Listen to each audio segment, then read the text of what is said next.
जय हिंद। आज के वीडियो में विश्लेषण करेंगे रामास्वामी वेंकट रमन, जो भारत के 8वें राष्ट्रपति थे, उनका जीवन परिचय। रामास्वामी वेंकट रमन का जन्म 4 दिसंबर 1910 को राजा रदम गांव में हुआ था, जो मद्रास के तंजावुर जिले में पड़ता है। अब यह तमिलनाडु के नाम से जाना जाता है। इनके पिता का नाम रामास्वामी अय्यर था। इनके पिता तंजावुर जिले में वकालत का व्यवसाय करते थे। रामास्वामी वेंकट रमन की प्राथमिक शिक्षा तंजावुर में संपन्न हुई। इसके बाद उन्होंने अन्य परीक्षाएं भी सफलतापूर्वक उत्तीर्ण हुए। तत्पश्चात उन्होंने अर्थशास्त्र में स्नातक की उपाधि मद्रास विश्वविद्यालय मद्रास से प्राप्त की। शिक्षा प्राप्ति के बाद इनके सामने दो विकल्प थे, ब्रिटिश हुकूमत की नौकरी करे अथवा स्वतंत्र रूप से वकालत का व्यवसाय करे। इन्होंने दूसरा विकल्प चुना और 1935 में मद्रास उच्च न्यायालय में नामांकन करवा लिया, क्योंकि यह अंग्रेजों के दास बनकर उनकी गुलामी नहीं करना चाहते थे। श्री रामास्वामी वेंकट रमन का विवाह 1938 में जानकी देवी के साथ हुआ था। इनका पारिवारिक जीवन भरा पूरा रहा था। इन्हें 3 बेटियां तथा 1 बेटा था। इनकी 3 बेटियां पद्मा, लक्ष्मी एवं विजया है। लेकिन पुत्र के संबंध में वेंकट रमन को दुर्भाग्यशाली कहा जा सकता है, क्योंकि इनके पुत्र की 17 वर्ष की आयु में मृत्यु हो गई थी। यह परिवार के लिए एक बड़ी त्रासदी थी और इस शोक से मुक्त हो पाना आसान नहीं था। फिर भी वेंकट रमन इससे उभर गए। आगे विधि व्यवसाय में स्वयं को स्थापित करने वाले रामास्वामी वेंकट रमन अप्रतिम प्रतिभा के धनी थे। इनकी प्रतिभा को प्रदर्शित करने के लिए हत्या के एक मुकदमे को उदाहरण स्वरूप पेश किया जा सकता है। वस्तुतः तमिलनाडु के युवा लड़कों के झुंड ने आवेश में आकर एक ब्रिटिश अधिकारी की हत्या कर दी थी। उन युवाओं को फांसी की सजा सुनाई गई।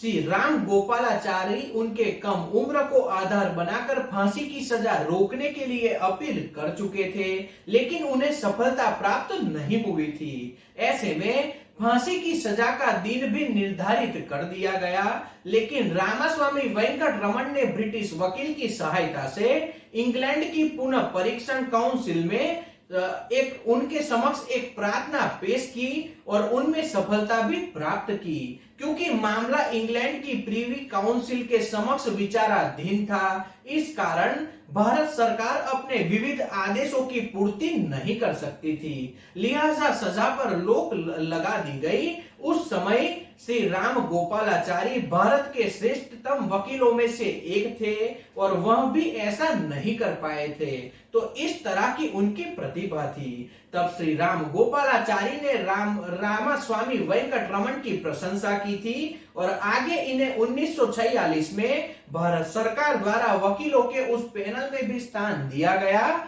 जो मलाया और सिंगापुर में सुभाष चंद्र बोस एवं भारतीय स्वतंत्रता सेनानी के बचाव हेतु नियुक्त किए गए थे। इन स्वतंत्रता सेनानियों पर यह आरोप था कि उन्होंने दोनों स्थानों पर जापानियों की मदद की। इससे यह साबित हो जाता है कि वेंकट रमन काफी प्रभावशाली व्यक्तित्व वाले वकील थे। कुशल वकील होने के अतिरिक्त यह ट्रेड यूनियन में भी सक्रिय रूप से भाग लेते थे। तमिलनाडु में लोग इन्हें श्रम एवं कानून के दोहरे ज्ञाता के रूप में जानते थे। वहां के लोग का यह भी मानना था कि रामास्वामी वेंकट रमन गरीबों के सहायक एवं मित्र है। वह कई यूनियनों के साथ गहराई से जुड़े हुए एक अच्छे वकील थे। कृषि कार्य करने वाले व्यक्तियों, रियासत के कर्मचारियों, बंदरगाह कर्मियों, रेलवे कर्मचारियों और कार्यशील पत्रकारों की यूनियन के साथ भी इनके बहुत आत्मीय संबंध थे, यानी कि बहुत अच्छे रिलेशन थे। तंजावुर जिले की कृषि दशकों को रामास्वामी वेंकट रमन की सीधी निगाह थी। वह स्थानिकों को सुधारने के पक्षधर भी माने जाते हैं। इन्होंने 1952 में धातु व्यापार समिति के अधिवेशन में भी शिरकत की, जिसे अंतरराष्ट्रीय श्रम संघ के तत्वाधान में आयोजित किया गया था। विधि एवं ट्रेड यूनियन में इनकी संलिप्तता से इन्हें बाकी प्रसिद्धि भी प्राप्त हुई। वकालत और ट्रेड यूनियन के संपर्क में रहने के कारण यह राजनीति के और भी आकर्षित होते रहते थे। श्री वेंकट रमन ने भारत की स्वतंत्रता के लिए विविध रूप से योगदान दिया, लेकिन 1942 के भारत छोड़ो आंदोलन के समय वह पूरी तरह से स्वाधीनता संग्राम से सक्रिय हो गए। इन्हें ब्रिटिश हुकूमत ने गिरफ्तार करके 2 वर्षों के लिए जेल में डाल दिया। 1944 में रिहाई के बाद यह सरकार के विविध मामलों के अधिक रुचि रखने लगे। इसी वर्ष कामराज के साथ मिलकर इन्होंने तमिलनाडु कांग्रेस समिति के श्रमिक प्रभाव की स्थापना की। इसके प्रभारी के तौर पर यह समिति के कार्यालय में कार्य करते रहे। शीघ्र ही वह सफल ट्रेड यूनियन लीडर के रूप में स्थापित हो गए, यानी कि नेता बनकर उभरे थे। इसके अलावा रामास्वामी वेंकटरमण कर्मचारियों के हित में विविध लड़ाई भी लड़ते थे और उनकी समस्याओं का समाधान भी करते रहते थे। वह वार्तालाप एवं आपसी तालमेल से समस्याएं निपटाते थे, लेकिन जब कानूनी मुकाबला करना है तो कर्मचारी के हित में शेष रहते थे। यह कानूनी लड़ाई भी उनके खिलाफ लड़ा करते थे। 1949 में इन्होंने श्रम कानून पत्रिका का आरंभ किया। इस पत्रिका को श्रम कानून पत्रकारिता में विशिष्ट पहचान प्राप्त हुई और इसकी वजह से अनेक पत्रकारों से उनके मधुर संबंध बने और वह चाहते भी थे कि पत्रकारों को ईमानदारी के साथ अपना कर्तव्यों की पूर्ति करनी चाहिए और पत्रकारिता के सिद्धांतों को अपने कार्य क्षेत्र का अभिन्न अंग बनाना चाहिए। तो यह उनकी पत्रकारों के विषय में अच्छी सोच थी। रामास्वामी वेंकटरमण 1947 से 1950 तक मद्रास प्रोविंस बार फाउंडेशन के सचिव रहे। 1951 से इन्होंने अपना नामांकन उच्चतर न्यायालय में करवा लिया। 1953-54 में यह कांग्रेस संसदीय दल के सचिव भी थे।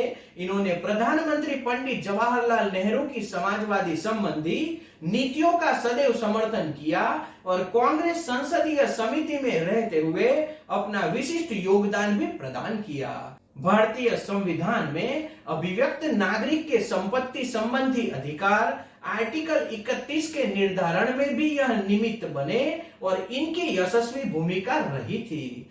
श्री टी कृष्णमाचारी यह चाहते थे कि ग्रामीण एवं शहरी क्षेत्रों को विकास की दृष्टि से अलग अलग रखना चाहिए, लेकिन रामास्वामी वेंकटरमण ने इस दृष्टिकोण का विरोध करते हुए पंडित नेहरू को सहमत किया कि ग्रामीण एवं शहरी क्षेत्रों के लिए विकास की समान नीति होनी चाहिए। तब पंडित नेहरू ने रामास्वामी वेंकटरमण का साथ दिया और संसद में पेश हो चुके विधेयक को आवश्यक संशोधन करवाने के लिए सभी लोगों को मना लिया। इनकी एक प्रशंसनीय उपलब्धि देश के कपड़ा मिलों को राष्ट्रीयकृत कराने को लेकर भी लोगों के बीच में बहुत प्रसिद्ध है। श्री वेंकटरमण को पदों की लालसा कभी नहीं रही, यद्यपि 1957 के चुनाव में यह सांसद बन गए थे। इन्होंने लोकसभा की सदस्यता का त्याग कर दिया और मद्रास राज्य सरकार में मंत्री बनाए गए। इस समय वे कामराज मद्रास के मुख्यमंत्री थे। कामराज ने इनकी राजनैतिक प्रतिभा को निखारा और इन्हें कैबिनेट मंत्री के रूप में उद्योग, श्रम, परिवहन, सहकारिता और वाणिज्य कर तथा ऊर्जा संबंधी मंत्रालय 1957 से 1967 तक सौंप दिए, यानी 10 साल के लिए इन्हें मंत्री बनाया। 2 अक्टूबर 1975 को कामराज की मृत्यु से पूर्व तक यह उनके सहायक मित्र बने रहे। वेंकटरमण तमिलनाडु की औद्योगिक क्रांति के शिल्पकार भी माने जाते हैं। इन्होंने ही कामराज को प्रेरित किया था कि उद्योग का राष्ट्रीयकरण किया जाए ताकि तमिलनाडु भारत की औद्योगिक हस्ती बन सके। यही कारण है कि इन्हें तमिलनाडु उद्योग का जनक कहा जाता है। उन्होंने ही लंबी बस सेवाओं को आरंभ तमिलनाडु में किया था। यदि वह तमिलनाडु की सरकार में नहीं होते तो केंद्र में पंडित जवाहरलाल नेहरू की सरकार में मंत्री जरूर होते। इतना ऊंचा उनका कद और व्यक्तित्व था। 1967 में तमिलनाडु में सत्ता परिवर्तन हुई और कांग्रेस सत्ता से बाहर हो गई। तब श्री वेंकट रमन को दिल्ली में योजना आयोग का सदस्य नियुक्त किया गया। साथ ही उद्योग, श्रम, संचार एवं रेलवे, ऊर्जा तथा यातायात के विषय में इनके हवाले भी उन्हें सौंप दिए गए। वह इन कार्यालयों में 1971 तक बने रहे। इस दौरान इन्हें लोकसभा के अलग रखा गया। ऐसे में वह खाली समय में भी श्री राम गोपालाचारी द्वारा स्थापित स्वराज्य पत्रिका का संपादन करते रहते थे। यानी उनकी पत्रकारिता में भी एक अलग से रुचि थी। 1977 में श्रीमती इंदिरा गांधी के आग्रह पर इन्होंने मद्रास से लोकसभा का चुनाव लड़ा और विजयी हुए।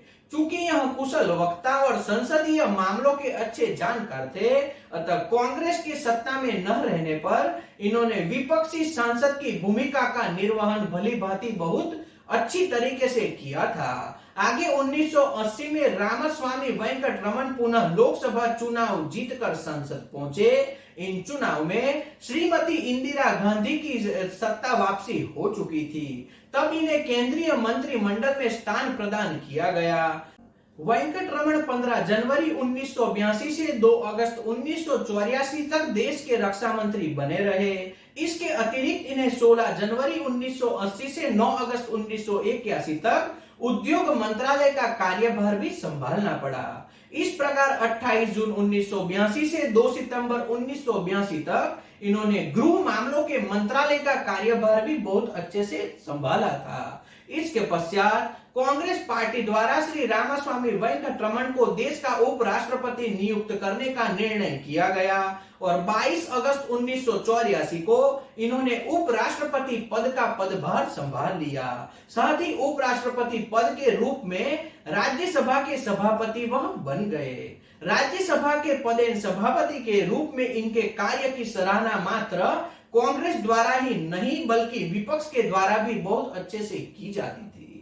उपराष्ट्रपति बनने के लगभग 25 माह के बाद कांग्रेस को देश के राष्ट्रपति निर्वाचित करना था। ज्ञानी जेल सिंह का कार्यकाल समाप्त होने वाला था। इसी के तहत 15 जुलाई 1987 को वह भारतीय गणराज्य के 8वें निर्वाचित राष्ट्रपति घोषित किए गए। यानी कांग्रेस के उन्हें राष्ट्रपति उम्मीदवार घोषित किया।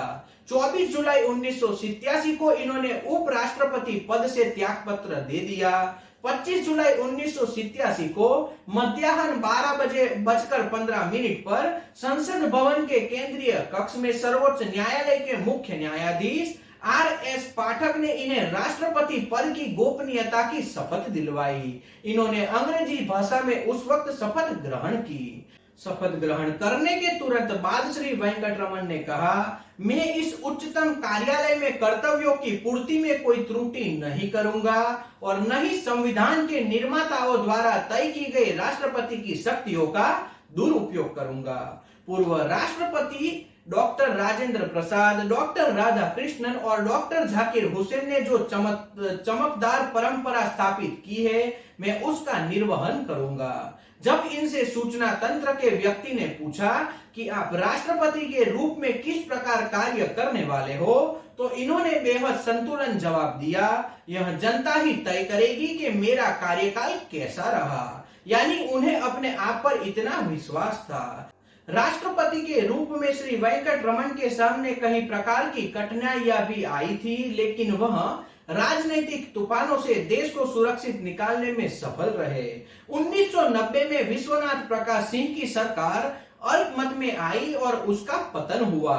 मई जून 1991 में राजीव गांधी की हत्या के समय भी देश चुनौतियों से घिरा हुआ था, लेकिन इन्हें जनता पर पूर्ण विश्वास था कि वह कठिनाइयों में भी बुद्धिमानी और राजनीतिक दूरदर्शिता का परिचय देगी। यानी जनता पर इन्हें बहुत विश्वास था। रामास्वामी वेंकट रमन के राष्ट्रपति काल में 5 वर्षों के दौरान 25 जुलाई 1987 से 25 जुलाई 1992 तक में यह साबित हुआ कि उन परिस्थितियों में भी उन्हें बेहतर कोई अन्य राष्ट्रपति नहीं संभाल पाता।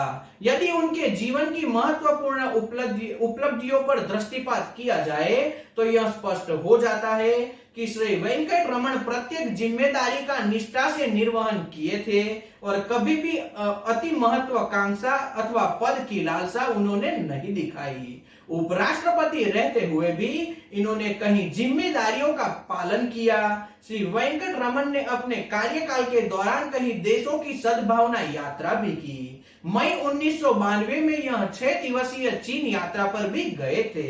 इसके पूर्व कोई भी भारतीय राष्ट्र अध्यक्ष यानी कि राष्ट्रपति चीन की यात्रा पर कभी भी नहीं गया था। राष्ट्रपति पद से मुक्त होने के बाद श्री वेंकट रमन अपने परिवार के सदस्यों के साथ इंडियन एयर फोर्स के विशेष विमान से तमिलनाडु के लिए रवाना हो गए। बाद में इन्होंने यह पुस्तक माय प्रेसिडेंशियल ईयर शीर्षक से लिखी थी। इस पुस्तक में इन्होंने अपने राष्ट्रपति काल के 5 वर्ष की घटनाओं का विस्तृत विवरण प्रस्तुत किया था, यानी उन्होंने अपना कार्यकाल लोगों के सामने भी रखा था। इसके बाद इन्होंने श्रम कानून पर उपयोगी लेखन कार्य किए। वेंकट रमन अंतरराष्ट्रीय समझ एवं सद्भावना हेतु दिए जाने वाले अंतरराष्ट्रीय पुरस्कार जवाहरलाल नेहरू अवार्ड की ज्यूरी के सदस्य भी थे।